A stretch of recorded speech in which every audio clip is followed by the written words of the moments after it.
Hello friends, welcome back to our channel English Guru Shekhar. We will continue the topic parts of a sentence. In the part 1 and 2 we discussed in detail about parts of a sentence. In this video we will continue parts of a sentence in part 3. Modifiers andreno. They are called adjectives. They describe or modifies nouns and pronouns. ಅವೇನು modify ಮಾಡ್ತವೆ ಅಂದರೆ they modifies nouns and pronouns in a sentence. ಒಂದು ವಾಕ್ಯದಲ್ಲಿ nouns ಇರ್ಬೋದು ಅಥವಾ ಪ್ರೊನೌನ್ಸನ್ನು ಅಥವಾ ಸರ್ವನಾಮಗಳನ್ನು ಈ modifiers ಏನು ಮಾಡ್ತೇವೆ ಅಂದರೆ ಡಿಸ್ಕ್ರೈಬ್ ಮಾಡ್ತೇವೆ. Describe means adding extra information to nouns and pronouns. Nouns ಮತ್ತು ಪ್ರೊನೌನ್ಸಿಗೆ ಎಕ್ಸ್ಟ್ರಾ ಇನ್ಫಾರ್ಮೇಷನನ್ನು ಆ್ಯಡ್ ಮಾಡೋದಕ್ಕೆ ನಾವು ಕರಿತೀವಿ ಡಿಸ್ಕ್ರೈಬಿಂಗ್ ಅಂತ ಕರಿತೀವಿ. They are also called adjectives. So these adjectives are also called modifiers in a sentence. See here, the red car is fast. So in this sentence, car is noun and red is modifier, because the word red or the color red is modifying the noun car. ಈ ಕಾರನ್ನು describe ಮಾಡ್ತಕ್ಕಂಥದ್ದು ಅಥವಾ modify ಮಾಡ್ತಕ್ಕಂಥ word ಯಾವುದಪ್ಪ ಅಂತಂದರೆ red. That is not only a car, that is a red car. A red ಅನ್ನೋದು ಏನಾಗುತ್ತೆ adjective ಕೂಡ ಆಗುತ್ತೆ and also it is a modifier. Here the word red is describing the noun car. See in this example, she is a talented musician. Here in this sentence, musician is noun. ಇಲ್ಲಿ talented ಅನ್ನೋದು ಏನಾಗುತ್ತೆ ಒಂದು modifier ಆಗುತ್ತೆ. It means talented. She is not only a musician, she is a talented musician. Andre here the word talented is modifier. It is acting as modifier, or the word talented is adjective or nama visheshana. Andre it is describing the noun musician. Here the word talented is a modifier. ಕ್ರಿಯಾ ವಿಶೇಷಣಗಳು ಕೂಡ ಒಂದು ಸೆಂಟೆನ್ಸಲ್ಲಿ modifiers ಆಗಿ ಕೆಲಸ ಮಾಡ್ತವೆ. It means adverbs describe or modify verbs, adjectives or another adverbs. ಅಂದರೆ ಒಂದು ಸೆಂಟೆನ್ಸಲ್ಲಿ ಈ ಆಡ್ವರ್ಬ್ಗಳು ಏನು ಕೆಲಸ ಮಾಡ್ತವೆ ಅಂತಂದರೆ ದೇ ಡಿಸ್ಕ್ರೈಬ್ ಆರ್ ಮಾಡಿಫೈ. ನಾನು ಹೇಳಿದೆ describe means adding extra information to verb.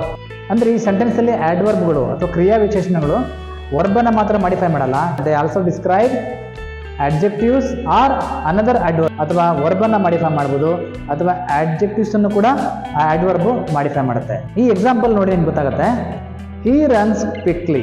So in this sentence runs ಅನ್ನೋದು ವರ್ಬ್ ಆಗುತ್ತೆ, ಕ್ವಿಕ್ಲಿ ಅಂತಂದರೆ ಅಡ್ವರ್ಬ್ ಆಗುತ್ತೆ. ಅವನು ಹೇಗೆ ಓಡ್ತಾನೆ ಅಂತಂದರೆ quickly. Here quickly modifies the verb runs. ಅದರಲ್ಲಿ ಕ್ವಿಕ್ಲಿ ಅನ್ನೋ ವರ್ಡ್ ಏನಾಗುತ್ತೆ ಮಾಡಿಫೈಯರ್ ಆಗಿದೆ. The adverb quickly is modifying the verb runs.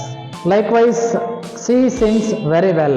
So in this sentence, sings ಅನ್ನೋದು verb ಆಗುತ್ತೆ, well ಅನ್ನೋದು ಆಲ್ರೆಡಿ ಇಟ್ ಇಸ್ adverb. ನೋಡಿ sings ಅನ್ನೋದು verb ಆಗಿದೆ, well ಅನ್ನೋದು adverb ಆಗಿದೆ, ಬಟ್ very ಅನ್ನೋದು ಈ adverb-ಅನ್ನೇ ಮಾಡಿಫೈ ಮಾಡುತ್ತೆ. ನಾನು ಹೇಳಿದ್ದೆ adverb sometimes ಏನು ಮಾಡ್ತವೆ ಅಂದರೆ ಆಡ್ವರ್ಬ್ಗಳು ಆಡ್ವರ್ಬನ್ನೇ ಮಾಡಿಫೈ ಮಾಡ್ತವೆ, ಅಂದರೆ ಡಿಸ್ಕ್ರೈಬ್ ಮಾಡ್ತವೆ. Here adverb is modifying the another adverb. Very ಮತ್ತು ವೆಲ್ ಎರಡು ಕೂಡ ಆಡ್ವರ್ಬ್ಸೇ, ಬಟ್ ಇಲ್ಲಿ ವೆಲ್ ಅನ್ನೋದು ಆಡ್ವರ್ಬ್ ಆಗಿದೆ, ವೆರಿ ಅನ್ನೋದು ಕೂಡ ಏನಾಗಿದೆ ಇಲ್ಲಿ ಮಾಡಿಫೈಯರ್ ಆಗಿದೆ. It means the word very is modifying the adverb well. See here come to phrases in a sentence. ಒಂದು ಸೆಂಟೆನ್ಸಲ್ಲಿ ಫ್ರೇಸಸ್ ಕೂಡ ಇರುತ್ತೆ. Phrase means group of words that work together as a unit but don't have a subject and predicate pair. Phrase means group of words ಒಂದು unit ಆಗಿ ಕೆಲಸ ಮಾಡ್ತವೆ ಇಲ್ಲಿ ಸೆಂಟೆನ್ಸಲ್ಲಿ, but they don't have a subject and predicate pair. Subject ಮತ್ತು predicate pair ಈ ಫ್ರೇಸಲ್ಲಿ ಇರಲ್ಲ. So that is called, but ಅದು ಗ್ರೂಪ್ ಆಫ್ ವರ್ಡ್ಸ್ ಆಗಿರುತ್ತೆ. ಸಮ್ಟೈಮ್ಸ್ ಅವು ಕಂಪ್ಲೀಟ್ ಮೀನಿಂಗನ್ನು ಕೂಡ ಕೊಡಲ್ಲ. So it means group of words which don't give complete meaning. They are called what? Phrases. But ಅವು ಒಟ್ಟಿಗೆ ಇರ್ತವೆ. They work together as a unit. ಅವು ಯೂನಿಟ್ ಆಗಿ ಒಟ್ಟಿಗೆ ಕೆಲಸ ಮಾಡ್ತವೆ ಒಂದು ಸೆಂಟೆನ್ಸಲ್ಲಿ, ಬಟ್ ಅವಕ್ಕೆ ಸಬ್ಜೆಕ್ಟು ಪ್ರೆಡಿಕೇಟ್ ಇರಲ್ಲ. ಫ್ರೇಸಸ್ ಅಲ್ಲಿ ಮತ್ತೆ ಬೇರೆ ಬೇರೆ ಟೈಪ್ಸ್ ಇದೆ. See here, noun phrase, verb phrase, prepositional phrase, adjective phrase and also adverb phrase. These are the different types of phrases in a sentence. Come to noun phrase, the tall dark man. So ಇಲ್ಲಿ man ಅನ್ನೋದು noun ಆಗಿದೆ. It means ಇದು ಒಂದು phrase. ಯಾವ phrase ಇದು?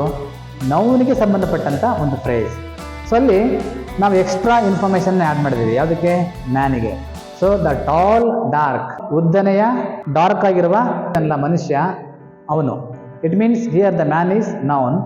So ಇಲ್ಲಿ man noun ಆಗಿರೋದಕ್ಕೆ this is called a noun phrase ಅಂತ ಕರಿತೀವಿ. ಸಬ್ಜೆಕ್ಟ್ ಮತ್ತೆ ಪ್ರೆಡಿಕೇಟ್ ಪೇರ್ ಅಲ್ಲಿರಲ್ಲ, ಬಟ್ ಅಲ್ಲಿ ಗ್ರೂಪ್ ಆಫ್ ವರ್ಡ್ಸ್ ಇರುತ್ತೆ. ಏನದು? The tall dark man. So man is here noun, that's why it's called a noun phrase. And come to verb phrase. The tall dark man was running fast. So ಇದೆಲ್ಲ ಸೇರಿ ಒಂದೇ sentence ಇದು. ಇಲ್ಲಿ ನಾವು verb ಫ್ರೇಜಿಗೆ ಬಂದರೆ was running fast ಅನ್ನೋದೇನಾಗುತ್ತೆ? Verb phrase ಆಗುತ್ತೆ. ಇಟ್ ಮೀನ್ಸ್ ವಾಸ್ ಅನ್ನೋದು ಕೂಡ ವರ್ಬ್, ರನ್ನಿಂಗ್ ಅನ್ನೋದು ಕೂಡ ವರ್ಬ್. ಸೊ ಕ್ರಿಯಾಪದಗಳು. ದ ಟಾಲ್ ಡಾರ್ಕ್ ಮ್ಯಾನ್ ಅಂತ ತಗೊಂಡಾಗ ಅದು ಕಂಪ್ಲೀಟ್ ಮೀನಿಂಗ್ ಕೊಡಲ್ಲ. What is the tall dark man? ಅದೇ ಥರ ಇಲ್ಲಿ ವಾಸ್ ರನ್ನಿಂಗ್ ಫಾಸ್ಟ್ ಅಂತ ಹೇಳಿದರೆ ಕಂಪ್ಲೀಟ್ ಮೀನಿಂಗ್ ಸಿಗಲ್ಲ. Okay, we have to add extra information. So ಇದೆಲ್ಲ ಸೇರಿದಾಗಲೇ ಇದಕ್ಕೆ ಒಂದು ಕಂಪ್ಲೀಟ್ ಮೀನಿಂಗು ಬರುತ್ತೆ. ಹಾಗಾಗಿ ನಾವು ಇದನ್ನು ಫ್ರೇಜ್ ಅಂತ ಕರಿತೀವಿ. ಸೊ ಅದರಲ್ಲಿ ವರ್ಬ್ ಫ್ರೇಜ್ ಅಂದರೆ ವರ್ಬ್ಗೆ ಸಂಬಂಧಪಟ್ಟಂತ ಒಂದು ಫ್ರೇಜ್. ಪ್ರಿಪೋಸಿಷನಲ್ ಫ್ರೇಜ್ ಅಂತ ಕರಿತೀವಿ. ಅಂದರೆ on the table, the tall dark man was running fast on the table. ಎಲ್ಲಿ ಓಡ್ತಾ ಇದ್ದವನು ಫಾಸ್ಟಾಗಿ? ಟೇಬಲ್ ಮೇಲೆ. ಸಿ, ಆನ್ ದ ಟೇಬಲ್ ಅಂತ ಬಂತಿಲ್ಲಿ. So here on is preposition, that's why this is called a prepositional phrase ಅಂತ ಕರಿತೀವಿ. So ಇಲ್ಲಿ ಆನ್ ಬಂದಿದೆ, ಹಾಗಾಗಿ ಇದು preposition. That's why this is called a prepositional phrase ಅಂತ ಕರಿತೀವಿ. Adjective phrase, full of energy. ಅವನು ಹೇಗೆ ಓಡ್ತಾ ಇದ್ದ? The tall dark man was running fast on the table full of energy. So ಅವನನ್ನು ಮತ್ತೆ ನಾವೀಗ ಡಿಸ್ಕ್ರೈಬ್ ಮಾಡ್ತಾ ಇದ್ದೀವಿ. ಏನಂತ? That tall dark man is running full of energy. So full of energy ಅನ್ನೋದಿಲ್ಲಿ ಮತ್ತೆ ನಾವು ಎಕ್ಸ್ಟ್ರಾ ಇನ್ಫಾರ್ಮೇಷನನ್ನು ಆ್ಯಡ್ ಮಾಡಿದ್ದೀವಿ. ಯಾರಿಗೆ? ದ ಟಾಲ್ ಡಾರ್ಕ್ ಮ್ಯಾನಿಗೆ. ಸೊ ಅವನು ಓಡ್ತಾ ಇದ್ದ ಹೇಗೆ? With full of energy. So that is full of energy is what? Adjective phrase ಅಂತ ಕರಿತೀವಿ. ಅಂದರೆ ನಾವು ಆ ಟಾಲ್ ಡಾರ್ಕ್ ಮ್ಯಾನ್ಗೆ ಫುಲ್ ಆಫ್ ಎನರ್ಜಿ ಅನ್ನೋದನ್ನು ಇನ್ನೂ ಎಕ್ಸ್ಟ್ರಾ ಸೇರಿಸಿದ್ದೀವಿ. That's why it's called adjective phrase. Adverb phrase. So very quickly ಎರಡು ಕೂಡ ಹೇಳಿದ್ದೇನೆ. They are called adverbs because they are describing the verb. Verb ಆಗಲಿ was running fast ಅನ್ನೋದು verb ಆಗಿದೆ.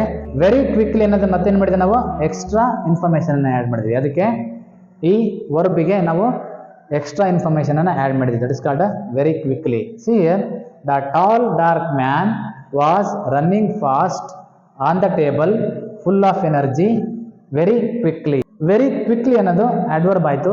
That's why it's called adverb phrase ಅಂತ ಕರಿತೀವಿ.